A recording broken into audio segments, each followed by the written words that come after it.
Hi, I am Uriel Berrant, and I'm gonna talk about my philosophy of life. I think, first of all, that since the beginning of time, since the beginning of the first thinkers, the pre-Socratic thinkers, I think like philosophy is going like more or less what is good and what is bad, and what should we do as humans to have a better life, but always taking into account the good and the bad part. But recently in class we have seen Nietzsche, and I thought about the concept of the Superman, that he said like the Superman is beyond good and bad.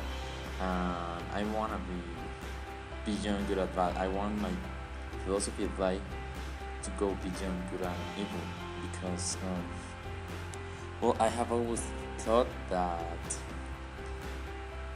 there's not really good and bad.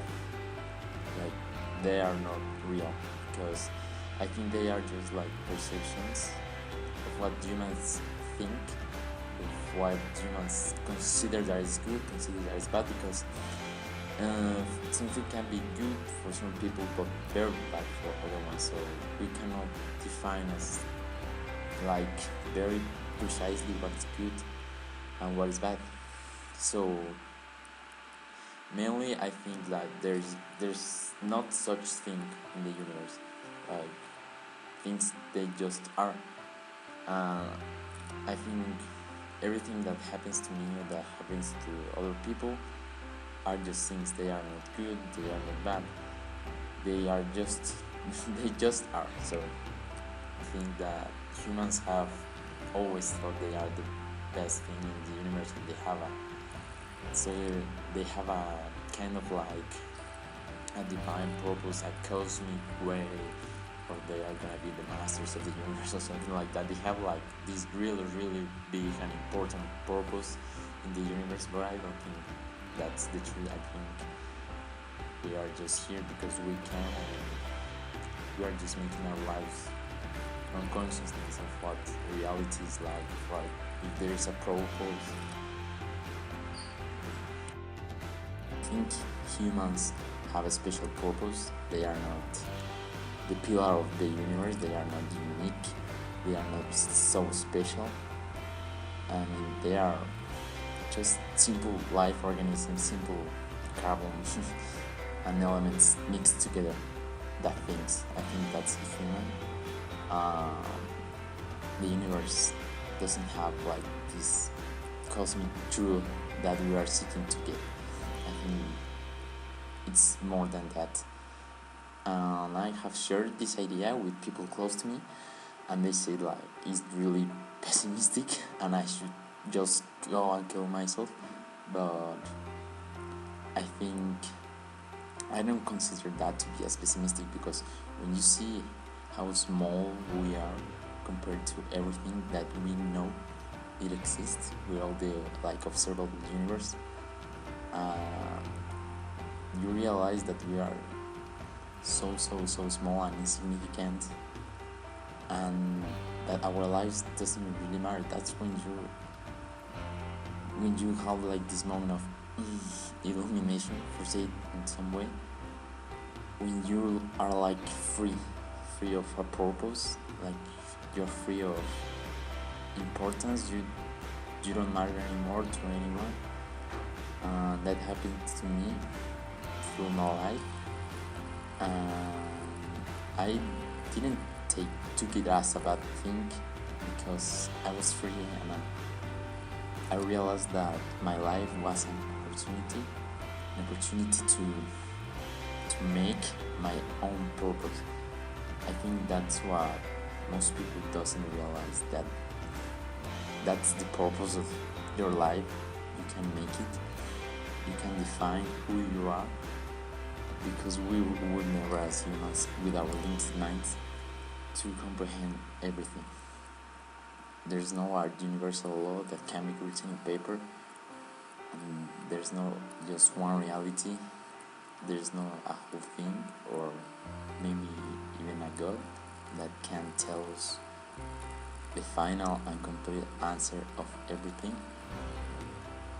That's why we're not meant to discover that. Maybe in the future, but right now we are not. We are just here by luck, and it's like you can decide you want to live a meaningless life, or you want to give it a meaning yourself, because we are free. We can create our own world. We have even a world, and we can do whatever we want. We can destroy it. We can make it a better place, because there is no good and evil.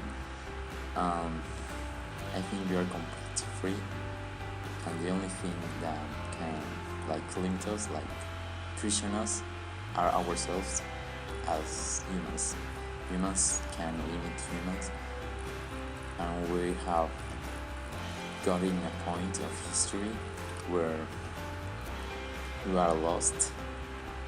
We are seeing things in a so sick way that we don't realize that we are free.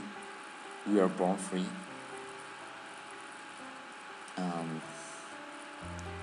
That we, for example, all these wars, all these conflicts, all the crises that happen nowadays in the world, I think that's a symptom of the sickness of humanity right now. And I think we don't reason enough. I think we don't think enough. We just act. We just act according to our impulses. We just act according to what makes us the idea, the dogma of what is good. I think we just act according to that. A main part of that dogma is money. I think that's the principal cause of all the crises in the world.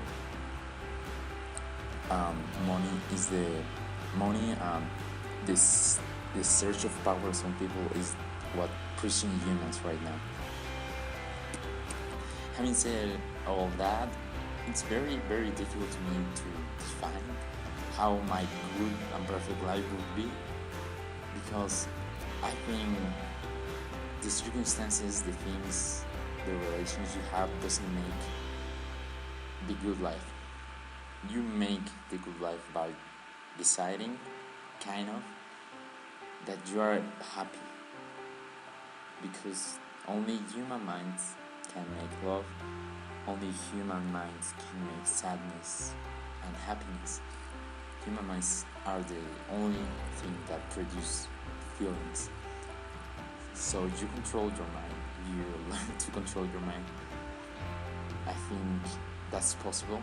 I think you can decide if you are happy, not 100%, not always, not all the time obviously, but I think you start to be happy the moment that you decide you are happy. It's not like something that came out of nowhere. You have to work for it, I think.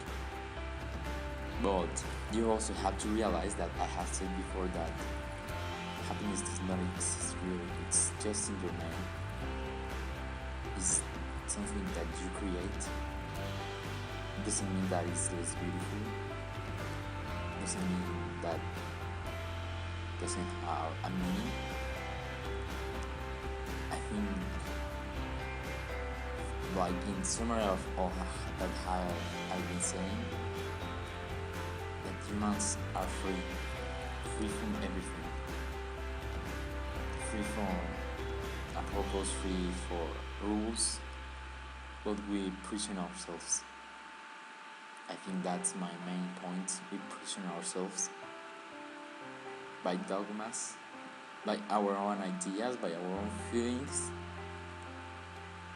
So you can only live a perfect and happy life when you decide it, and when you become free of everything. Free of your family, your friends, work, that's when you become really, really free and you can be happy for the rest of your life. So that happiness is only achieved by first suffering. When you suffer, you get to a point where you're like kind of destroyed, that you can't do anything more. You can continue, but if you decide in that moment, that perfect moment, you're free of everything.